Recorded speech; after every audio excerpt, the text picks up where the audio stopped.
The myth of emancipation. The myth of emancipation or liberation. Now, there is no king who has not had a slave among his ancestors, and no slave who has not had a king among his. Helen Keller, 1902. Even when traditional American history moves from pure myth towards a semblance of reality, admitting, for example, the injustice of slavery as a legal institution, or the long denial of women's voting rights, the supposed correction of such injustices becomes the ingredient for constructing a new myth. So black and white school children today continue to receive the instruction that President Abraham Lincoln did away with the injustice of slavery with the signing of the Emancipation Proclamation, September 22nd, 1862, and the women were given their equal rights with the ratification of the 19th Amendment to the United States Constitution in time for women to vote in the 1920 national elections. Dictionary definitions make emancipation synonymous with liberation. And that equation is the heart of the myth. Neither freedom nor liberation resulted from the emancipatory acts of Congress regarding black folks and women. Though slave testimony indicates liberated expectations swept plantations in the wake of the Emancipation Proclamation, we was free. Just like that, we was free, remembers one slave quoted in B.A. Botkin's Lay My Burden Down. We knowed freedom was on us, and we didn't know what was to come with it. Louisa Bowes Rose remembers, Daddy was down to the creek. He jumped right in the water up to his neck. He was so happy he just kept on scooping up handfuls of water and dumping it on his head and yelling, "I's free, I's free, I's free." And Fanny Berry recalls, in words, it says with the ENIGR, okay, shouting and clapping hands and singing, chilling, running all over the place, beating time and yelling, everybody happy. Show did some celebrating, but when the truth of emancipation became clear, former slave testimony and reaction took a different turn. Another slave, Patsy Missioner, uses an analogy reminiscent of the Indian myth recited in chapter 2. Two snakes full of poison, one lying with his head pointing north, the other with its head pointing south. Their names was Slavery and Freedom. The snake called Slavery lay with his head pointed south, and the snake called Freedom lay with his head pointed north. Both bit the N-word, and they was both bad.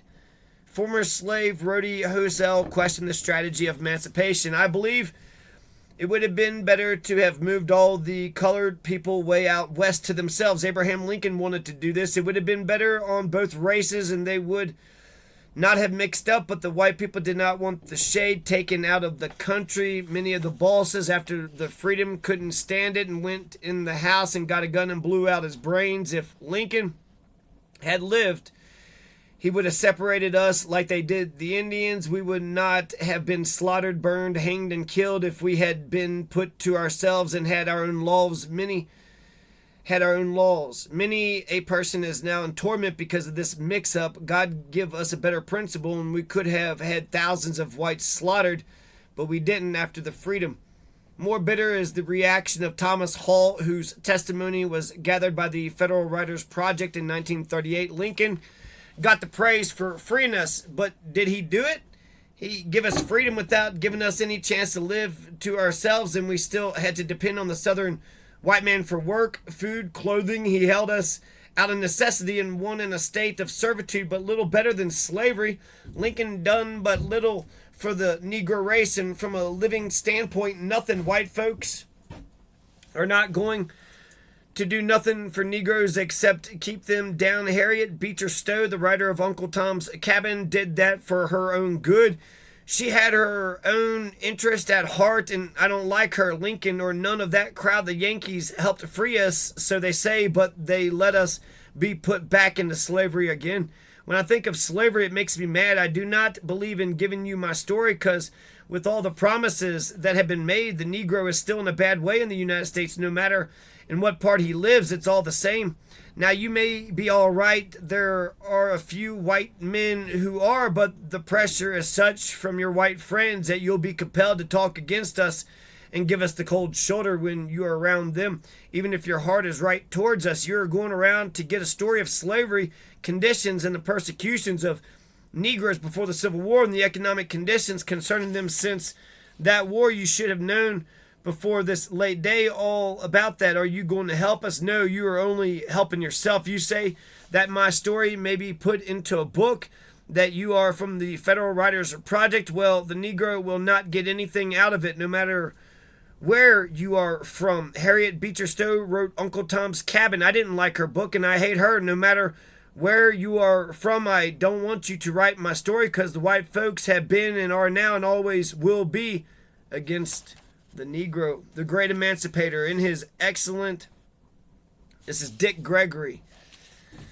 Dick Gregory, first black man to run for president, in his excellent updated account of black resistance. Look out, Whitey, black powers going to get your mama. Julius Lester explodes the myth of the great emancipator Abraham Lincoln in a single paragraph. Blacks have no reason to feel grateful to Abraham Lincoln. Rather, they should be angry at him. After all, he came into office in 1861. How come it took him 2 whole years to free the slaves? His pen was sitting on his desk the whole time. All he had to do is get up one morning and say, doggone, I think I'm going to free the slaves today. It just ain't right for folks to own other folks. It was that simple. Mr. Lincoln, however, like Mr. Kennedy, take your pick, and Mr. Eastland, moved people politically, not morally. He said that if he could keep the Union together by maintaining slavery, he'd do it. If he had to free the slaves to keep the Union together, he'd do that too. But he was in office to preserve the Union, not free the slaves. Nowadays, they say preserve law and order, not see the blacks get a little justice. Though Lester's observations captures the reality quite well, we should take a closer look at the opinions and actions of the great emancipator. First of all, the Emancipation Proclamation itself, it didn't free black folks per se, nor did it make any claim to having done so. The Emancipation Proclamation, put into effect January 1st, 1863, applied only to the slaves in those states that had seceded from the Union, which left some 800,000 unaffected. Now, therefore, I, Abraham Lincoln, President of the United States, by virtue of the power in me vested as Commander-in-Chief of the Army and Navy of the United States in time of actual armed rebellion against the authority and government of the United States, and as a fit and necessary war measure for suppressing said rebellion, due on this first day of January A.D. 1863, and in accordance with my purpose so to do, publicly proclaim the full period of 100 days from the first day above mentioned, order and designate as the states and parts of states wherein the people thereof respectively are this day in rebellion against the United States, the following, to wit: Arkansas, Texas, Louisiana, except the parishes of St. Bernard, Plaquemine Mines, Jefferson, St. John, St. Charles, St. James, Ascension, Assumption, Terrebonne, La Forge, St. Mary, St. Martin, and Orleans, including the city of New Orleans, Mississippi, Alabama, Florida, Georgia, South Carolina, North Carolina, and Virginia, except the 48 counties designated as West Virginia, and also the counties of Berkeley, Accomack, Northampton,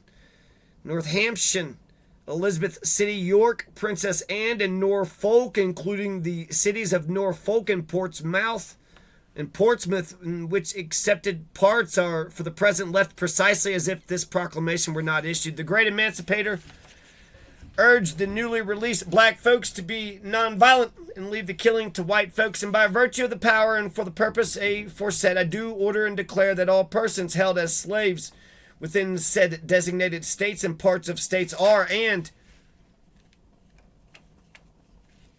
henceforward shall be free, and that the executive government of the United States, including the military and naval authorities thereof, will recognize and maintain the freedom of said persons, and I hereby enjoin upon the people so declared to be free to abstain from all violence unless in necessary self-defense, and I recommend to them that in all cases, when allowed, they labor faithfully for reasonable wages. To credit Abraham Lincoln with being the great emancipator or the supreme abolitionist of his time is pure myth. Many factors led to the Emancipation Proclamation, not the least of which was the factor that determined so many of America's decisions: military necessity. Abraham Lincoln never favored unconditional abolition, was always sensitive to the interest of the South, did not hate slaveholders, though he was absolutely opposed to slavery spreading into the territories, and was at best a reluctant emancipator, reacting to the Northern abolitionist pressures because of the sensitivities of the office he held. Regarding the difference between Northern abolitionists and Southern slaveholders, Lincoln suggested that if New England had proved to be the best place to raise cotton, slavery would have existed there, or if the Northerners had lived instead in the South, they too would have gone along with slavery. Lincoln made his own position concerning the institution of slavery quite clear in his reply to abolitionist Horace Greeley, who had written an open letter to the president entitled "The Prayer of 20 Millions." Published in the New York Tribune, August 19, 1862, Greeley suggested, had you, sir, in your inaugural address unmistakably given notice that in case the rebellion already commenced were persisted in, and your efforts to preserve the Union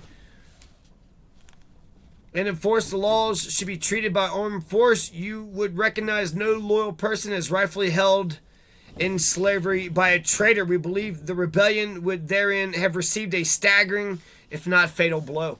Then Greeley reminded his president of some Civil War facts. The rebels are everywhere, using the late anti-Negro riots in the North as they have long used your officers' treatment of Negroes in the South to convince the slaves that they have nothing to hope from a Union success, that we mean in that case to sell them into a bitterer bondage to defray the cost of the war. Let them impress this as a truth on the great mass of their ignorant and credulous bond men, and the Union will never be restored, never. We cannot conquer 10 millions of people united in solid phalanx against us, powerfully aided by Northern sympathizers and European allies.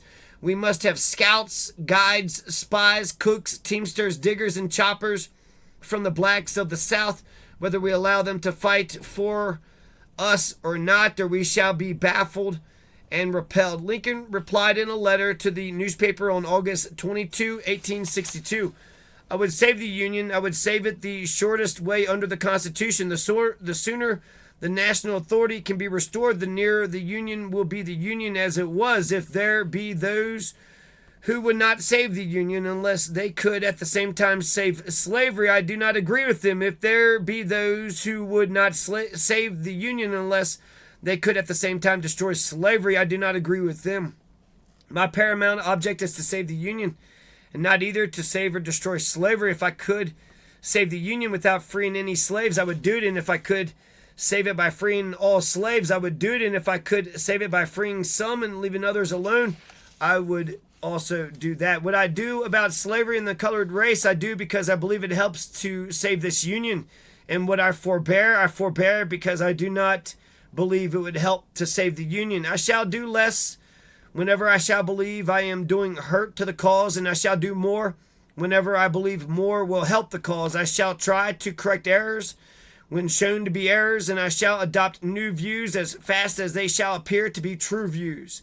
I have here stated my purpose according to my view of official duty, and I intend no modification of my oft expressed personal wish that all men everywhere could be free.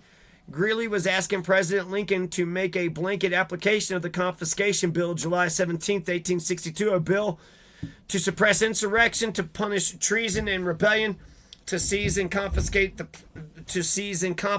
property of rebels of which slaves were a part. On July 22nd, Secretary of War Edwin M. Stanton issues the executive order of the President that military commanders within the states of Virginia, South Carolina, Georgia, Florida, Alabama, Mississippi, Louisiana, Texas, Arkansas, in an orderly manner seize and use any property, real or personal, which may be necessary or convenient for their several commands, for supplies or for other purposes, and that while property may be destroyed for proper military objects, none shall be destroyed in wantonness or violence. That military and naval commanders shall employ as laborers within and from said states so many persons of African descent as can be advantageously used for military or naval purposes, giving them reasonable wages for their labor. that as to both property and persons of African descent, accounts shall be kept sufficiently accurate and in detail to show quantities and amounts, and from who both such property and such persons have come, as a basis upon which compensation can be made in proper cases, and the several departments of this government shall attend to and perform their appropriate parts towards the execution of these orders. Blacks began to meet the Union troops in large numbers, effecting what was a general work strike. Without black labor in the fields, it would be extremely difficult to feed Confederate troops. The Committee of the American Freedmen's Union Commission described the phenomenon. Imagine, if you will, a slave population coming garbed in rags or in silks, with feet shot or bleeding individually or in families, and larger groups, an army of slaves and fugitives. The arrival among us of these hordes was like the oncoming of cities. It was, said W.E.B. Du Bois, a general strike that involved directly, in the end, perhaps 500,000 people. 500,000 people. Early Union practice during the Civil War was not to interfere with slaveholders and their property. Union officers returned runaway slaves to their masters. On the 4th of July, 1861, Colonel Pryor of Ohio delivered a speech to the people of Virginia, saying, "I desire to assure you that the relation of master and servant, as recognized in your state, shall be respected. Your authority over that species of property shall not in the least be interfered with. To this end, I assure you that those under my command have peremptory orders to take up and hold any Negroes found running about the camp without passes from their masters." But the black work stoppage changed all that, and made the Union armies emancipators even before their commander-in-chief was ready to draft and release his proclamation. Thus Du Bois explained: the North started out with the idea of fighting the war without touching slavery. They faced the fact, after severe fighting, that Negroes seemed a valuable asset as laborers, and they therefore declared them contraband of war, property belonging to the enemy and valuable to the invader. It was but a step from that to attract and induce black labor to help the Northern armies. Slaves were urged and invited into Northern armies. They became military laborers and spies, not simply military laborers, but laborers on the plantations where the crops went to help the Federal Army or were sold north. Thus, where Northern armies appeared, Negro laborers came, and the North found itself actually freeing slaves before it had the slightest intention of doing so, indeed, when it had every intention not to. The Emancipation Proclamation, then, was a wartime measure issued in the midst of a difficult war. Anti-draft riots, which featured the lynching of black folks by white folks in the northern cities, necessitated the enlistment of black fighting men. War Department records show that there were 178,595 blacks regularly enlisted in the Union Army, 36% of the free black population taking part in over 400 military engagements during the Civil War. Add to that the large numbers of blacks in direct support of the Union Army, and the figure soars to 1 million. There is no doubt that the large number of blacks with access to arms was a determining factor in the Union's successful termination of the rebellion. Europe was posing a problem with possible interference. Some sentiment in England favored recognizing the South as an independent nation, and warships were being prepared for Confederate use as anti-slavery declaration was needed to swing British public opinion strongly in favor of the Union and to ward off British interference. And abolitionist pressure was demanding a clear anti-slavery issue as a rallying point against the South. Only as a wartime measure did the Emancipation Proclamation make sense anyway. No president can declare the Constitution null and void, and Abraham Lincoln knew that. However, in an existing state of war, the president can declare emergency measures. Even if they are unconstitutional, such measures cannot remain in effect longer than the state of war. Permanent abolition of slavery, of course, required constitutional amendment. All of these factors were being batted back and forth in Lincoln's mind as he decided whether or not to become the great emancipator. A delegation representing a public meeting of Christians of all denominations held in Chicago Sunday, September 7th, 1862, met with President Lincoln on September 11th, urging national emancipation. Lincoln asked the delegation, "What good would a proclamation of emancipation from me do, especially as we are now situated. I do not wish to issue a document that the whole world will see must be inoperative, like the Pope's bull against the comet. Would my word free the slaves when I cannot even enforce the Constitution in the rebel states? Is there a single court or magistrate or individual that would be influenced by it there? And what reason is there to think it would have any greater effect upon the slaves than the late law of Congress, which I approved, and which offers protection and freedom to the slaves of rebel masters who come within our lines? And suppose they could be induced by a proclamation of freedom from me to throw themselves upon us, what should we do with them? How could we feed and care for such a multitude? General Butler wrote me a few days since that he was issuing more rations to the slaves who have rushed to him than to all the white troops under his command. They eat, and that is all. Though it is true General Butler is feeding the whites also by the thousand, for it nearly amounts to a famine there. Understand, I raise no objection against it on legal or constitutional grounds, for as Commander-in-Chief of the Army and Navy in time of war, I suppose I have a right to take any measure which may best subdue the enemy, nor do I urge objections of a moral nature. In view of possible consequences of insurrection and massacre at the South, I view the matter as a practical war measure to be decided upon according to the advantages or disadvantages it may offer to the suppression of the rebellion. The delegation reminded President Lincoln that when the proclamations should become widely known, as the law of Congress has not been, it would withdraw the slaves from the rebels, leaving them without laborers and giving us both laborers and soldiers. They further insisted that General Butler's difficulties were the inevitable result of halfway measures.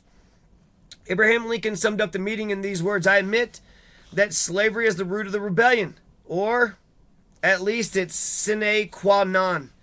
It's sine qua non. The ambition of politicians may have instigated them to act, but they would have been impotent without slavery as their instrument. I will also concede that emancipation would help us in Europe and convince them that we are incited by something more than ambition. I grant further that it would help somewhat at the North, though not so much, I fear, as you and those you represent imagine. Still, some additional strength would be added in that way to the war, and then unquestionably it would weaken the rebels by drawing off their laborers, which is of great importance. But I am not so sure we could do much with the blacks. If we were to arm them, I fear that in a few weeks the arms would be in the hands of the rebels, and indeed thus far we have not had arms enough to equip our white troops. I will mention another thing.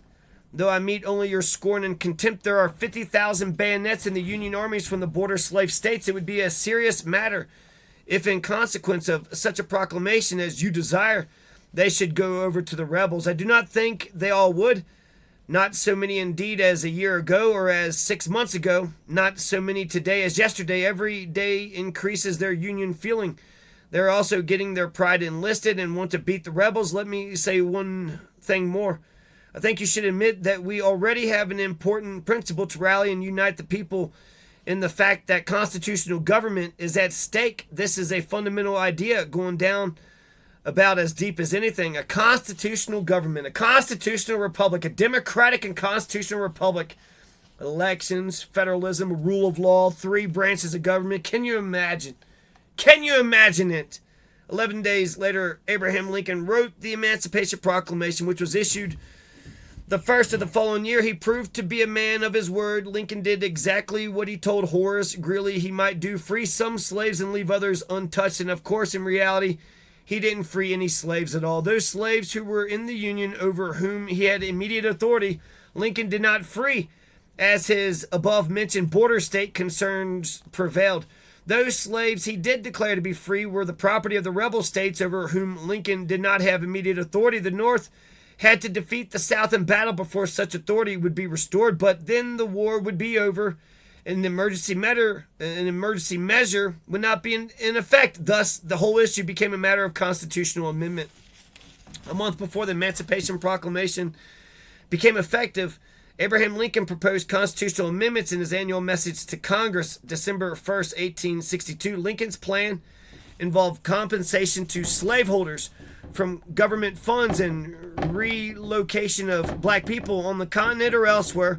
Also, with government funds, Lincoln had long been intrigued with the idea of sending black folks back to Africa or to Africa, since most of them were at least a generation removed from their native soil, or sending them to any other convenient place for that matter.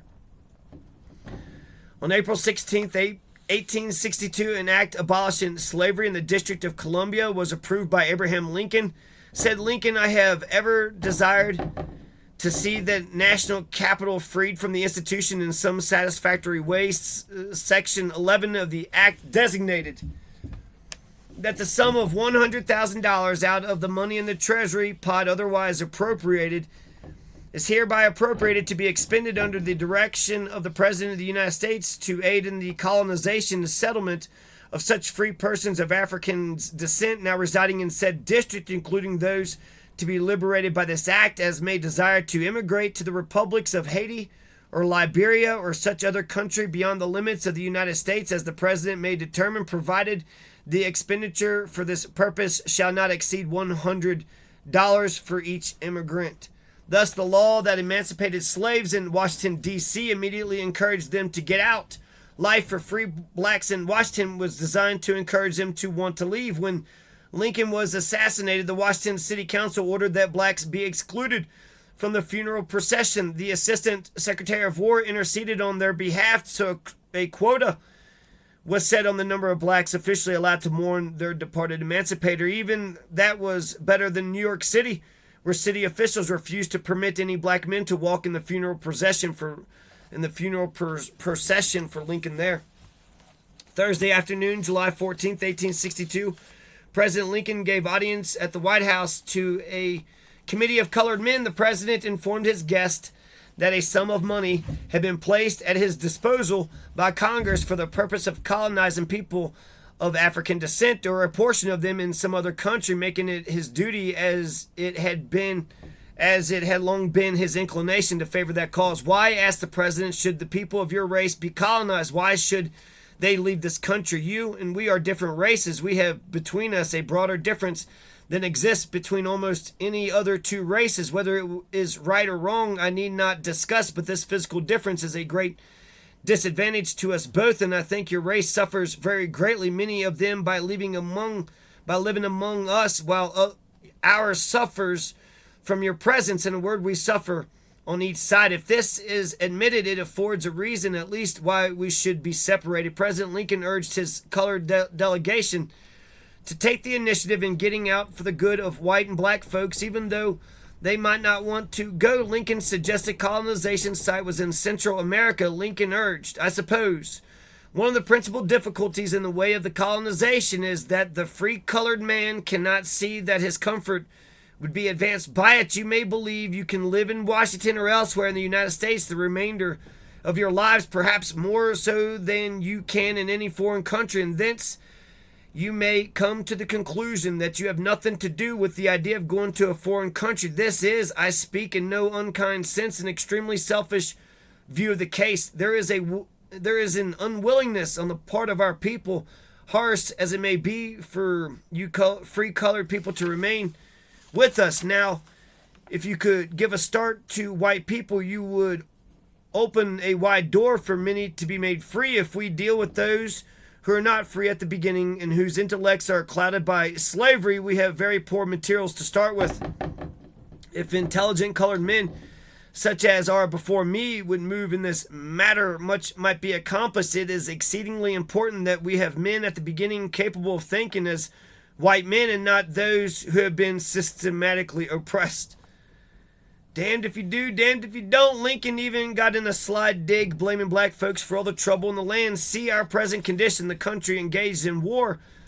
Our white men cutting one another's throats, none knowing how far it will extend, and then consider what we know to be the truth. But for your race among us there could not be war. Although many men engaged on either side do not care for you one way or another. Nevertheless, I repeat, without the institution of slavery and the colored race as a basis, the war could not have an existence. The colored delegation said they would think about the president's suggestion, give him an answer in short time. Frederick Douglass, nitty-gritty reply on the tip of his tongue, a horse thief pleading that the existence of the horse is the apology for his theft, or a highwayman contending that the money in the traveler's pocket is the sole first cause of his robbery, are about as much entitled to respect as is the president's reasoning at this point. No, Mr. President, it is not the innocent horse that makes the horse thief, nor the traveler's purse that makes the highway robber, and it is not the presence of the Negro that causes this foul and unnatural war, but the cruel